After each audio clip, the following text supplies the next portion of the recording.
Welcome to the Putnam County Library Lunch and Learn. Today we are joined by Mark Harris of Putnam County Veterans Services.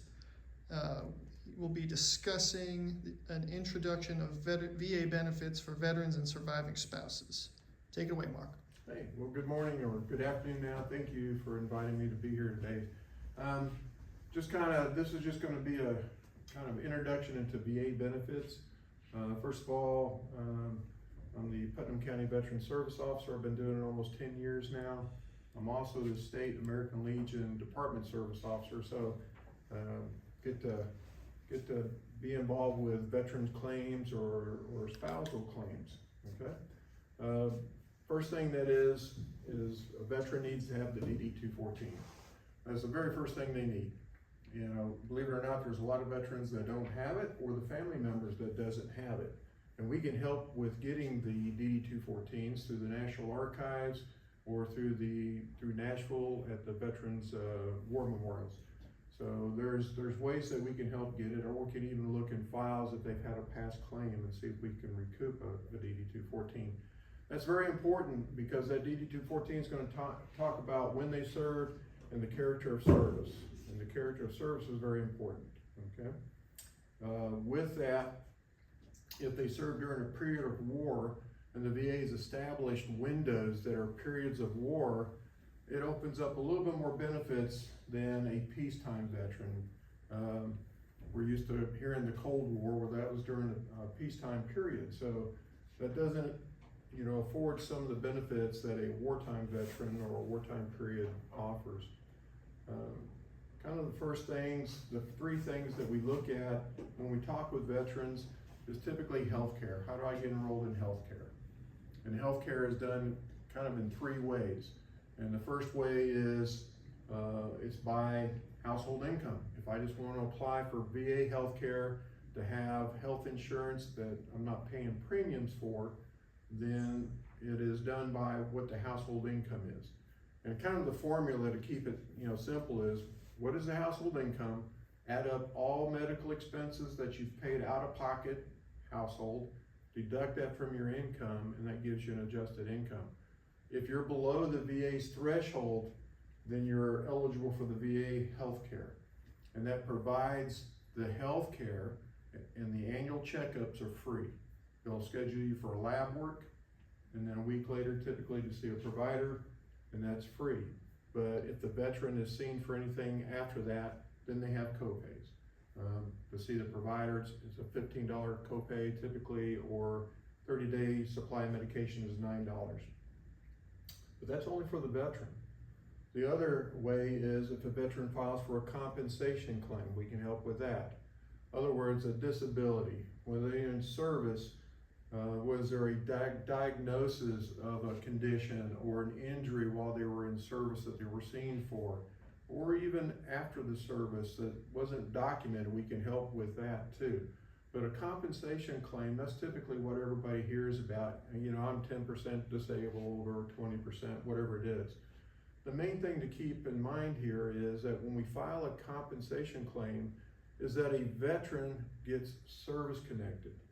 Service connected, from that point on, he can file a claim for a rating increase, but he or she never has to file trying to prove service connection because it's already been established. Sometimes I hear veterans come in and they'll say, well, they denied me, and I'll look at it, and they weren't denied, they were just service connected at 0%. So that's the first thing. After that, the ratings, the 10, 20, 30, that's just what's the severity of the disability, and of course that brings in some income. But what that also does, it makes you eligible for VA health care. And VA health care, the VA will provide health services for anything that you're service connected for free. And kind of the goal here is to get anything below 50% is done for free. And then if you're seen for something other than what you're service connected for, then the other rules apply. In other words, you have a copay. So if I was service connected for my low back, but I go in to see my knee because it was hurting me, then I may have a $15 copay because I wasn't service connected for that. But once I hit 50%, anything I'm seen by the VA is free.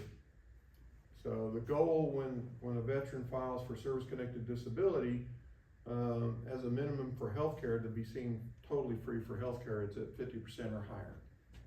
And then the other is pension, VA pension.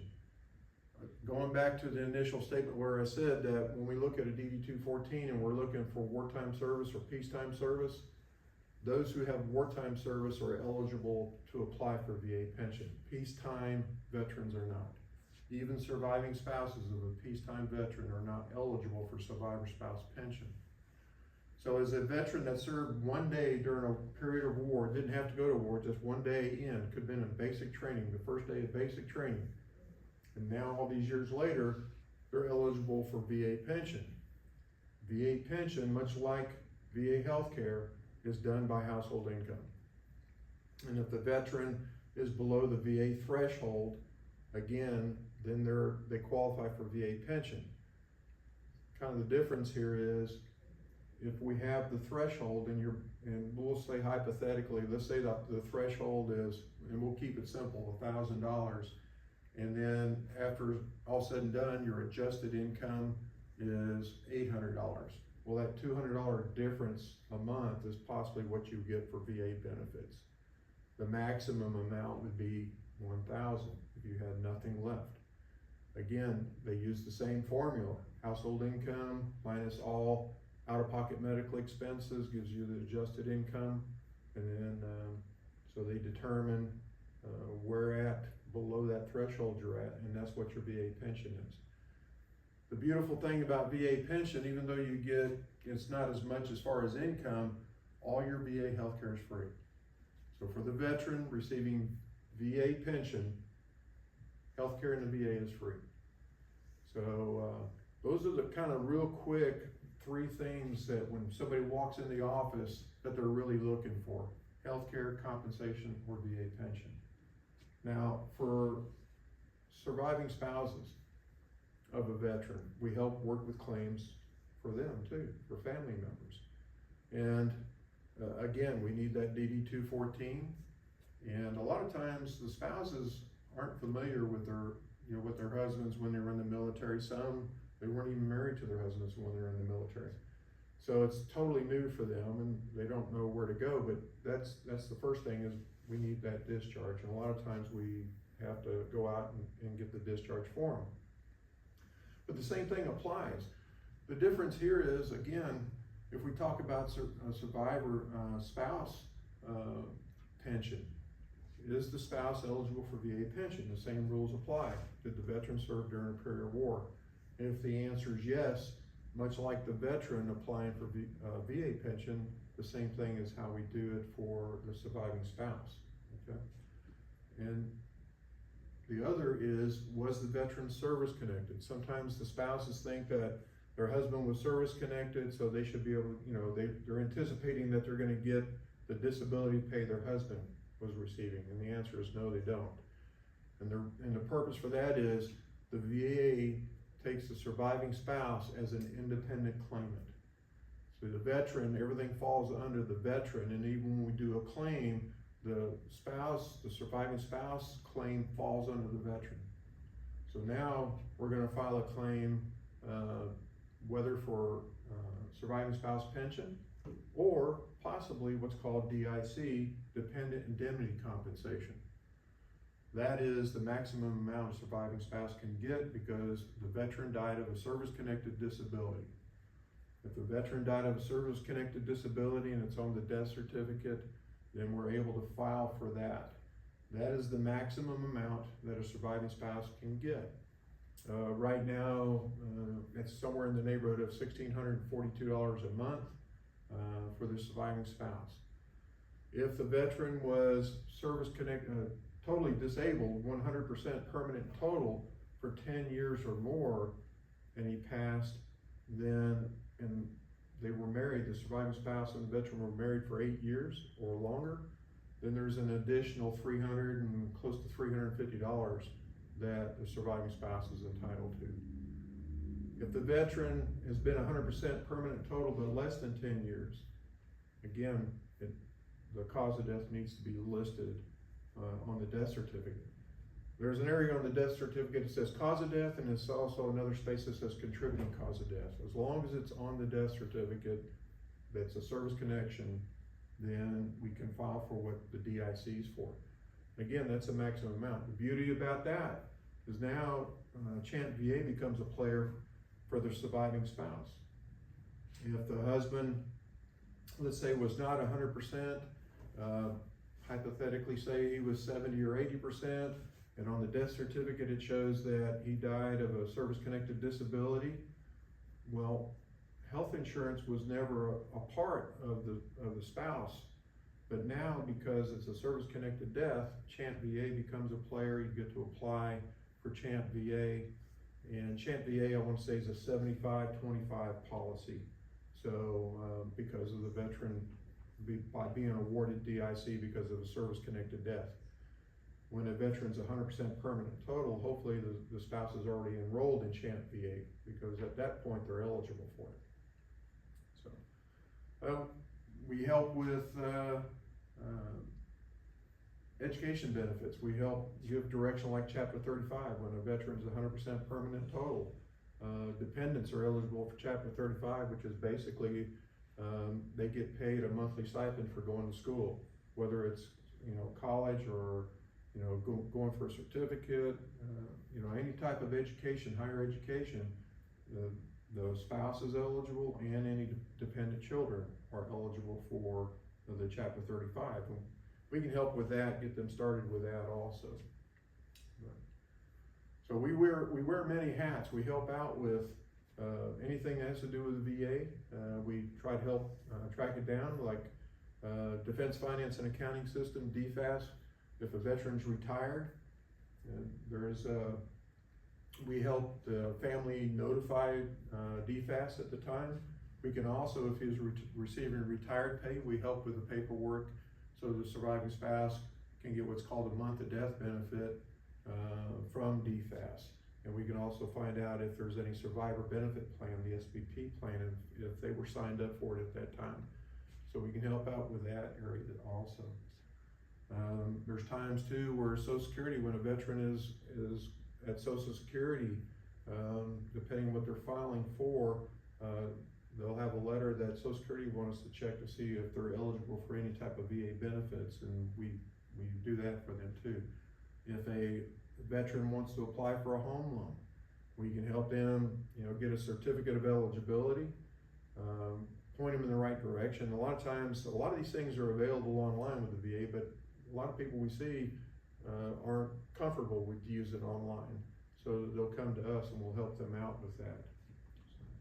If they want to request the records from the National Archives, we help them with looking for, making the request of records. It also can be done online. And a lot of times we'll do it online for them, because when you do it online, you get a tracking number, and they're able to call and use that tracking number, or even look it up online now that they see how it's done. And it makes it easier for the veteran or the spouse to do that. But anyway, there's many things that we do. If you have questions about veterans benefits, we're located on 1656 West Broad Street. We've been there about 1.5 years now. Moved into the new building. It's easy to find us.